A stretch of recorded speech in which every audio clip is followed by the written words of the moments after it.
A Caixa quer metade desse dinheiro. O Corinthians deve 23 milhões de reais ao time que ele não tem dinheiro para pagar. Não. Diante de um cenário assim, com juros desse tamanho, uma dívida de 2,7 bilhões... Nunca ninguém pagou absolutamente nada, né? Pode ser bloqueado. Cara, o Corinthians tá falido.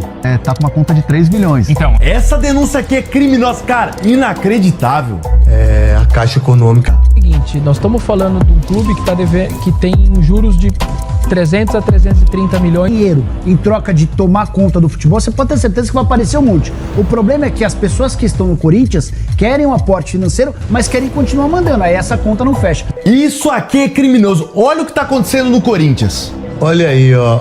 Pra vocês terem ideia do absurdo que fizeram com o Corinthians... Sai do vídeo, senão você vai perder o principal. Olha isso. E a dívida atualizada do Corinthians com Memphis Depay alcançou cifras assustadoras. Conversei com o Osmar Stabile ali no final do jogo, conversei com o pessoal da cúpula de direção. Atenção! O que era para ser comemoração virou revolta. O prêmio foi anunciado, os vencedores foram divulgados, mas o dinheiro simplesmente desapareceu. Pessoas que confiaram, esperaram e celebraram agora fazem uma denúncia chocante. Ninguém recebeu *RR por cento nenhuma. Neste vídeo, você vai entender como a premiação virou um possível calote, quem são os envolvidos, o que foi prometido, o que realmente aconteceu nos bastidores e por que essa história está causando tanta indignação. Há contradições, silêncios suspeitos e perguntas que até agora ninguém respondeu. Fique até o final, porque os detalhes que surgem ao longo da denúncia mudam completamente a versão oficial, e o que parecia só um atraso pode esconder algo muito maior. A Caixa quer metade desse dinheiro. Corinthians deve 20 milhões ao time que ele não tem dinheiro para pagar. Diante de um cenário assim, com juros desse tamanho, uma dívida de 2,7 bilhões, nunca ninguém pagou absolutamente nada, né? Pode ser bloqueado. Cara, o Corinthians tá falido. Tá com uma conta de 3 milhões. Essa denúncia aqui é criminosa. Cara, inacreditável. A Caixa Econômica quer esse dinheiro que é uma garantia pro ano que vem. Olha isso. O Corinthians não tem dinheiro nenhum. Cara, seguinte, nós estamos falando de um clube que tem juros de 300 a 330 milhões por ano. O agente tem um ano. Obviamente no ano são 365 dias. Então, para que o torcedor tenha noção, a cada dia que você dormir e acordar, o Corinthians deve 1 milhão a mais.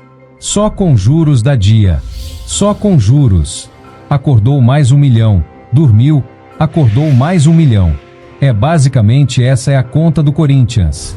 Então, diante de um cenário assim, com juros desse tamanho, uma dívida de 2,7 bilhões, é muito difícil que não haja um aporte de fora. É necessário. Mas quem vai aportar? Quem é o louco que vai botar dinheiro na mão desses caras? Ele precisaria se puder pôr dinheiro em troca de tomar conta do futebol. Você pode ter certeza que vai aparecer um monte. O problema é que as pessoas que estão no Corinthians querem o aporte financeiro, mas querem continuar mandando. Aí essa conta não fecha. Isso aqui é criminoso. Olha o que está acontecendo no Corinthians. Olha aí. Para vocês terem ideia do absurdo que fizeram com o Corinthians, em relação ao estádio, por exemplo, que até hoje que aqueles que fizeram, André Sanches e todos aqueles juntos, o que aconteceu? Nunca ninguém pagou absolutamente nada, E aí o Corinthians foi campeão agora da Copa do Brasil, certo? Tem 77 milhões para receber. Sabe o que a Caixa fez? A Caixa quer metade desse dinheiro, metade do dinheiro já pro ano que vem. Então, tá embargado o dinheiro do título da Copa do Brasil por causa da Caixa Econômica que pediu isso, em relação ao Corinthians. Então, até agora o Corinthians não recebeu dinheiro.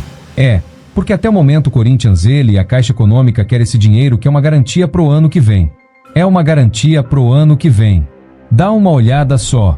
Você ganha um título importante. Você ganha um título que o torcedor corintiano ficou em êxtase em relação a esse título. Mas o dinheiro tá embargado. Metade a Caixa quer. Então metade da Caixa, metade do Haas e mais 30 milhões do Memphis não deu dinheiro. E não para por aí não. Não sai do vídeo, senão você vai perder o principal. Olha isso. E a dívida atualizada do Corinthians com Memphis Depay alcançou cifras assustadoras. Corinthians deve 23 milhões ao atacante holandês.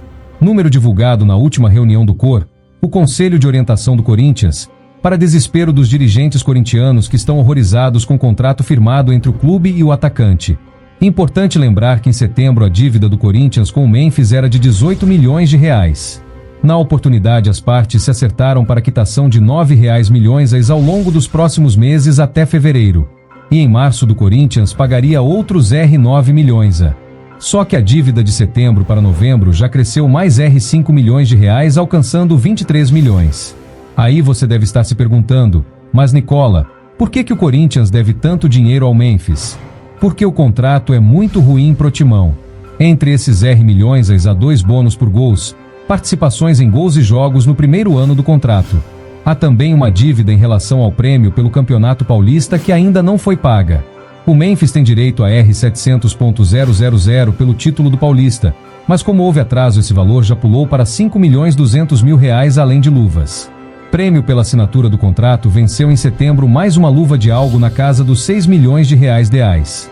Corinthians também tem tido dificuldades com direitos de imagem e aí essa dívida de R$ 23 milhões. O clima de irritação entre dirigentes do Corinthians para com o contrato do Memphis é tão grande que nessa reunião do COR se sugeriu que os responsáveis pela assinatura do contrato por parte do Corinthians com o Memphis sejam convocados para prestar esclarecimentos. Conversei com Osmar Stabile ali no final do jogo, conversei com o pessoal da cúpula de direção, de presidência e tal, porque existe, diretoria que fica lá, Fabinho Soldado e tal, e existe o pessoal do Parque São Jorge. A pergunta é, como o Corinthians vai fazer para pagar o Transferbra e investir esse dinheiro que vai entrar e investir em reforços para o time poder ser competitivo e disputar as competições e pagar as contas, e equilibrar as contas, Porque lembrando que o Corinthians tá com uma conta de 3 milhões. Então esse prêmio da Copa do Brasil não tapa esse buraco. Não. Ajuda. Mas assim, o problema é que já tem muita gente de olho nisso e lembrando que quem tem dívida para receber, quem tem dinheiro para receber pode acionar na justiça esse dinheiro, Pode ser bloqueado. Tá todo mundo de olho nessa grana que o Corinthians vai receber.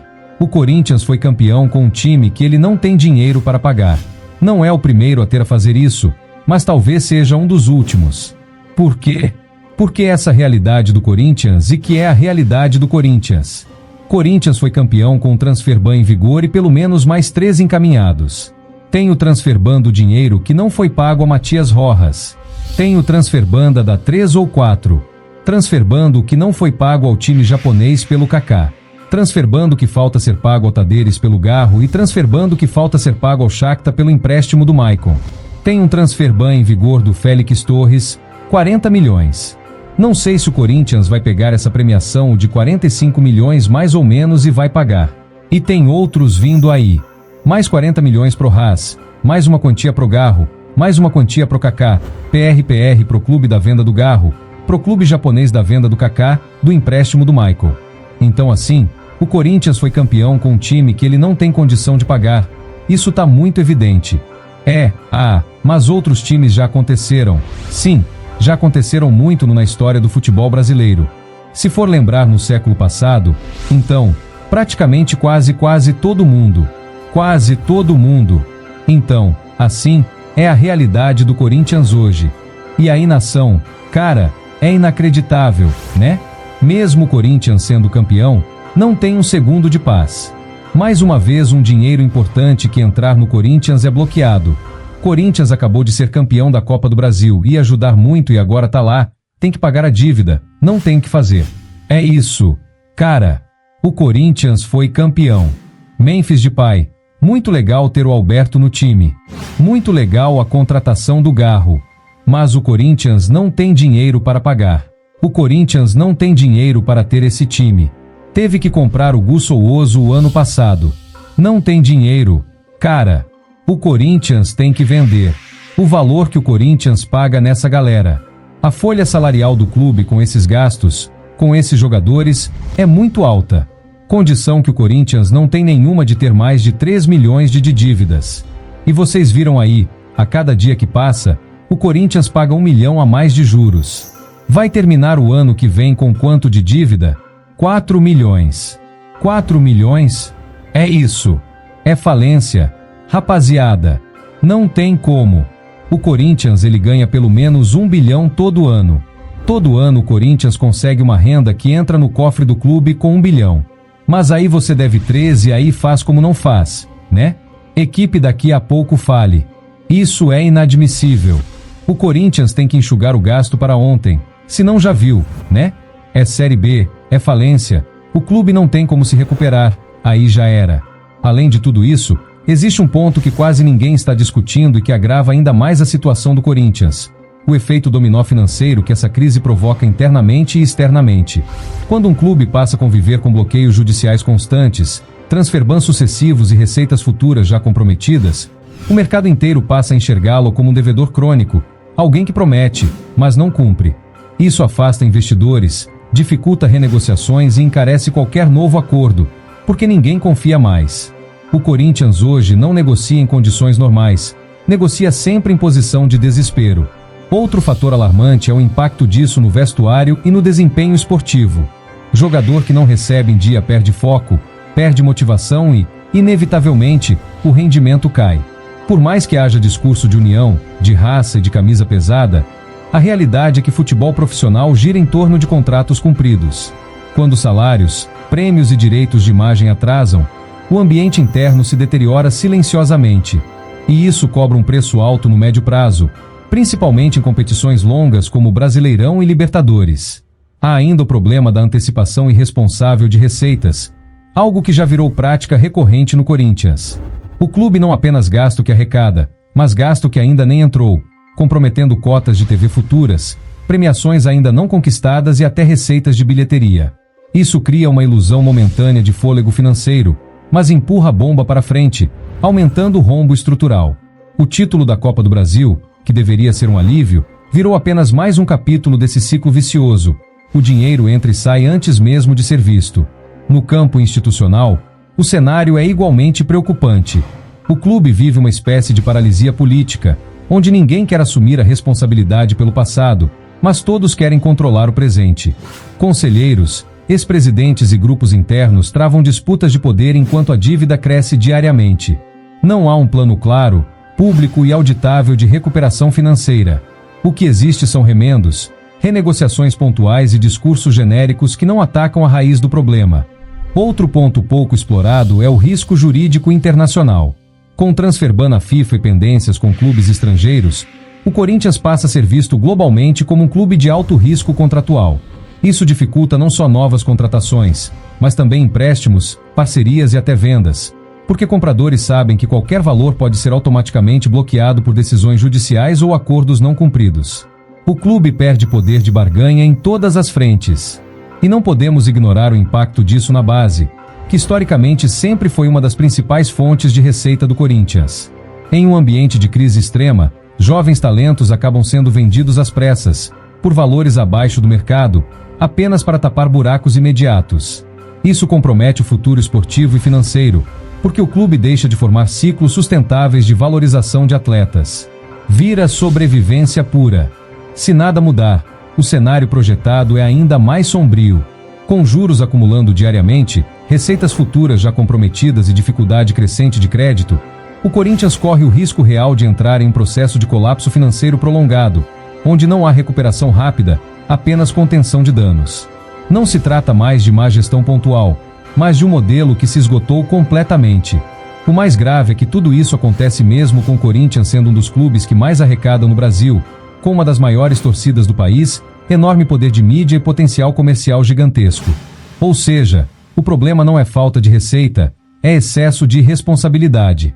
Quando um clube desse tamanho chega a esse ponto, o sinal é claro, algo estrutural está profundamente errado. E a pergunta que fica, cada vez mais alta, é simples e incômoda. Quem vai pagar essa conta no final? Porque alguém sempre paga. Se não forem os dirigentes que criaram o problema, será o clube, será o torcedor, será a história. E quando isso acontece, não tem título que apague o estrago. E quando se olha com mais atenção para os números frios, o cenário fica ainda mais assustador. O Corinthians hoje vive uma situação em que quase toda receita nova já nasce comprometida. Direitos de TV, premiações, patrocínios e até receitas de matida entram no caixa com destino certo: pagar dívidas antigas, juros acumulados ou acordos emergenciais. Isso significa que o clube não consegue planejar, apenas reagir. Vive apagando incêndio atrás de incêndio, sem nunca resolver a causa do fogo. Outro elemento explosivo é o custo do estádio, que continua sendo um fantasma permanente. O estádio, que deveria ser uma alavanca de receitas, virou uma âncora. Parcelas renegociadas, juros embutidos, garantias dadas e nunca honradas criaram um passivo que ninguém consegue explicar com clareza total. O torcedor comum já nem sabe mais quanto o Corinthians deve exatamente pelo estádio, porque os números mudam, os contratos se sobrepõem e as responsabilidades se diluem entre gestões passadas e presentes. O resultado é um buraco financeiro que suga qualquer tentativa de reorganização. Existe também um problema grave de credibilidade institucional. Quando dirigentes falam em público que está tudo sob controle, enquanto documentos internos e reuniões do conselho mostram o contrário, o clube perde confiança não só no mercado, mas internamente. Funcionários, atletas, empresários e parceiros passam a agir defensivamente, sempre tentando se proteger antes que o próximo bloqueio aconteça. Isso cria um ambiente de desconfiança generalizada, onde ninguém acredita em promessas de longo prazo. E isso se reflete diretamente na gestão esportiva. O Corinthians monta elencos sem lastro financeiro real, contratações são feitas apostando que alguma coisa vai entrar, que o título vai salvar, que a renegociação vem depois. Só que quando o dinheiro não entra ou entra bloqueado, a bomba explode dentro do próprio clube. Jogadores começam a cobrar, empresários pressionam, ações judiciais aparecem e a bola de neve cresce.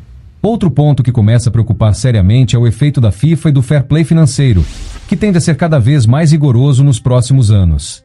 Clubes endividados, reincidentes em atrasos e descumprimentos contratuais podem sofrer sanções mais pesadas, não apenas transfer ban, mas limitações esportivas mais severas.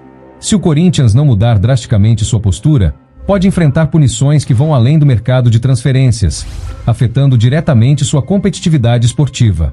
Há também um impacto silencioso, mas profundo, na imagem da marca Corinthians.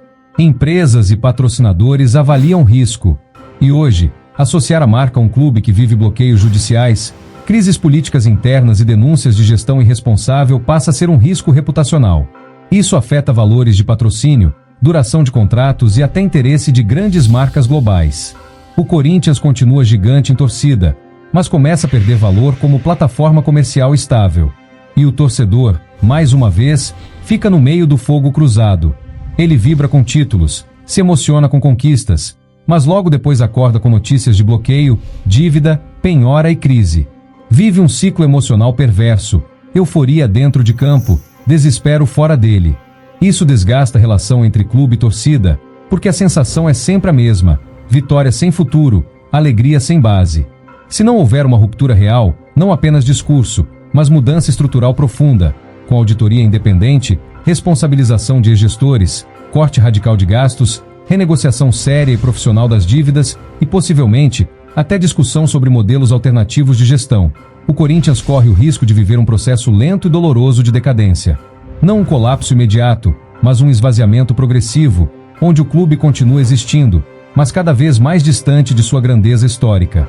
E o mais simbólico de tudo é isso: o Corinthians, um clube que sempre se orgulhou de sua identidade popular, de sua força coletiva e de sua resistência, hoje está refém de decisões tomadas por poucos, sem transparência e sem consequência. O clube sobrevive, mas sangra. E enquanto a conta cresce todos os dias, a pergunta continua ecoando, mais forte do que nunca: até quando? E quanto mais se observa o funcionamento interno do Corinthians, mais fica claro que o problema não é apenas financeiro, mas cultural e estrutural.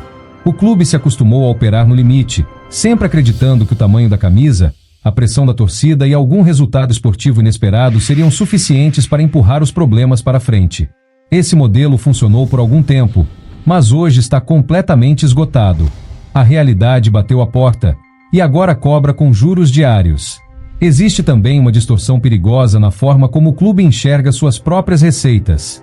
O Corinthians arrecada muito, mas gasta como se arrecadasse infinitamente. Não há proporcionalidade entre faturamento e compromisso financeiro. Contratos são assinados sem garantia de lastro, prêmios são prometidos sem caixa, bônus são incluídos em contratos já deficitários, tudo apostando em um futuro que nunca chega. Quando o futuro vira presente, o caixa está vazio. Outro ponto gravíssimo é a ausência de responsabilização real. Ex-dirigentes seguem circulando pelos corredores do poder corintiano, dando opiniões, influenciando decisões, como se nada tivesse acontecido. Não há punições exemplares, não há cobrança judicial efetiva, não há bloqueio de direitos políticos. Isso passa uma mensagem devastadora. No Corinthians, errar custa pouco para quem decide, mas custa caro para. Clube. Essa lógica incentiva a repetição do erro. Se ninguém paga a conta, por que agir com prudência? Por que cortar gastos impopulares? Por que dizer não a contratos ruins? O resultado é um clube que vive de empilhar problemas, sempre esperando que a próxima gestão resolva o que a atual não quer enfrentar. O impacto disso começa a aparecer também na relação com a torcida organizada e com a base social do clube. A paciência diminui, a cobrança aumenta e o ambiente político se torna ainda mais tóxico. Em vez de união para a reconstrução, surgem guerras internas, vazamentos, acusações públicas e narrativas conflitantes. Cada grupo tenta se proteger, empurrando a culpa para o outro, enquanto o rombo cresce. No campo esportivo, o efeito é inevitável. Um elenco caro, mal planejado e financeiramente instável não se sustenta no longo prazo. Jogadores começam a forçar saídas, empresários travam negociações, reforços deixam de vir. O clube passa a operar com soluções emergenciais, apostas arriscadas e improvisações constantes. A competitividade cai e o risco esportivo aumenta exponencialmente. E quando se fala em risco esportivo, não é exagero mencionar o fantasma do rebaixamento, não como ameaça retórica, mas como possibilidade concreta. Um clube endividado, pressionado judicialmente, com elenco instável e ambiente interno conflagrado, está sempre a poucos tropeços de uma crise esportiva grave. E uma queda de divisão, nesse contexto, seria um golpe potencialmente fatal. As receitas despencariam, as dívidas permaneceriam, e o efeito dominó seria devastador. Outro aspecto pouco debatido é o impacto psicológico dessa crise contínua. Jogadores, comissão técnica e funcionários convivem com incerteza diária. Não sabem se salários vão atrasar, se prêmios serão pagos, se haverá bloqueios, se contratos serão cumpridos. Isso corrói a confiança, gera ansiedade e afeta decisões dentro e fora de campo. Um clube instável emocionalmente dificilmente se mantém competitivo por muito tempo. E enquanto tudo isso acontece, o discurso oficial segue tentando minimizar a gravidade. Fala-se em momento delicado, em ajustes pontuais, em confiança no planejamento. Mas os números desmentem qualquer tentativa de suavizar a situação. Dívida bilionária, juros diários milionários, receitas bloqueadas, transferban acumulados. Isso não é momento delicado.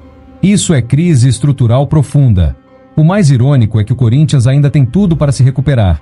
Torcida gigantesca, marca forte, visibilidade internacional, potencial comercial absurdo. Mas potencial não paga a conta. E enquanto decisões difíceis não forem tomadas, enquanto não houver um choque de gestão verdadeiro, o clube continuará nesse ciclo perverso de sobrevivência imediata e destruição do futuro. No fim das contas, a pergunta deixa de ser se o Corinthians vai mudar, e passa a ser quanto ainda dá para resistir desse jeito. Porque o relógio não para, os juros não param, as cobranças não param. E a história mostra que, no futebol, ninguém é grande demais para cair quando ignora a realidade por tempo demais. E quando se projeta o cenário para os próximos meses, o quadro se torna ainda mais sufocante. O Corinthians não enfrenta apenas dívidas herdadas, mas obrigações que vencem em cascata, mês após mês, sem margem de manobra. Cada acordo feito no passado carrega cláusulas de correção, multas por atraso e juros que se acumulam de forma exponencial. Ou seja, mesmo que o clube consiga pagar parte do que deve, o valor total nunca diminui de maneira significativa. É como tentar esvaziar um reservatório furado. Entra menos água do que sai e o nível nunca baixa. Outro ponto extremamente sensível é o risco de colapso no fluxo de caixa operacional. O Corinthians precisa pagar salários, encargos trabalhistas, fornecedores, comissões técnicas, manutenção de estrutura, logística de jogos, viagens e concentrações. Quando receitas extraordinárias, como premiações e antecipações, são bloqueadas ou sequestradas judicialmente, o clube passa a operar no limite absoluto. Qualquer imprevisto, uma eliminação precoce, uma queda de bilheteria, a perda de um patrocinador, pode travar completamente a engrenagem. E isso cria um efeito perverso. O clube começa a priorizar quem grita mais alto. Quem entra na justiça recebe antes. Quem ameaça com transferban vira prioridade. Quem tem força política interna ganha espaço. Enquanto isso, outras obrigações ficam para depois, alimentando novos processos, novos bloqueios e novas sanções. O Corinthians deixa de ser administrado por planejamento e passa a ser gerido por urgência permanente. Há também um desgaste crescente com o sistema financeiro. Bancos, fundos e instituições não emprestam dinheiro apenas olhando para a torcida ou faturamento bruto. Eles analisam governança, histórico de pagamento e risco jurídico. E hoje o Corinthians aparece como um dos perfis mais arriscados do futebol brasileiro. Isso significa crédito mais caro, menos prazo, mais garantias exigidas. Quando há crédito, muitas portas já estão fechadas, e as poucas que restam cobram um preço altíssimo. No plano político, a crise tende a se aprofundar. Em momentos como esse, surgem movimentos internos tentando se descolar do problema, criar narrativas próprias e se posicionar como salvadores para o futuro. O clube entra em clima de campanha permanente, mesmo sem eleições imediatas, e decisões técnicas passam a ser contaminadas por interesses eleitorais. O resultado é mais instabilidade, mais promessas vazias e menos coragem para tomar medidas impopulares, porém necessárias. E as medidas necessárias são duras. Enxugamento real de folha salarial, renegociação profunda com credores, venda planejada, e não desesperada, de ativos, revisão de contratos inflados, auditoria externa independente, principalmente, rompimento com práticas antigas. Isso inclui dizer não a contratações midiáticas, abandonar a ilusão de que títulos isolados resolvem crises estruturais e aceitar um período de reconstrução que pode doer esportivamente. O problema é que esse tipo de reconstrução exige algo raro no Corinthians atual: consenso interno e paciência coletiva. Exige que dirigentes abram mão de poder, que grupos políticos recuem, que a torcida entenda o momento e que o clube aceite, por um tempo, viver abaixo de suas ambições históricas. Sem isso, qualquer tentativa de recuperação vira apenas maquiagem contábil. Não há mais receita milagrosa, não há mais margem escondida, não há mais dinheiro a entrar capaz de salvar o clube sem mudanças radicais. As receitas futuras já estão comprometidas, os juros corroem o caixa diariamente, os bloqueios se acumulam, os transferban limitam o futebol e a credibilidade institucional está no chão. O Corinthians já não decide o próprio destino, ele reage aos credores, à justiça e ao calendário, sempre atrasado. O título conquistado, que deveria marcar um recomeço, acabou escancarando a contradição máxima: ganhou dentro de campo, mas perdeu fora dele. O dinheiro não chegou, a dívida não diminuiu e a pressão só aumentou. Isso encerra de vez qualquer narrativa de que vencer resolve. Não resolve. Apenas adia o inevitável. O futuro, portanto, se resume a dois caminhos claros e sem meio termo. Ou o Corinthians assume publicamente a gravidade da situação, rompe com práticas antigas, responsabiliza quem causou o rombo, corta gastos de forma dura, aceita um período de reconstrução doloroso e profissionaliza de verdade sua gestão, ou seguirá caminhando, lentamente, para a irrelevância esportiva, o colapso financeiro e o risco real de falência institucional. Não se trata mais de orgulho, política interna ou vaidade de dirigentes. Trata-se de sobrevivência. Cada dia sem decisão custa mais 1 milhão. Cada escolha adiada torna a saída mais estreita. E a história do futebol é clara: clubes não quebram de uma vez, quebram aos poucos, enquanto fingem que está tudo sob controle. O Corinthians ainda é gigante, mas gigante ferido. Ainda tem torcida, ainda tem marca, ainda tem força, mas isso não é infinito. Se nada mudar agora, não haverá surpresa no final, apenas confirmação. Porque a conta já chegou, os números estão postos e o tempo de negar acabou.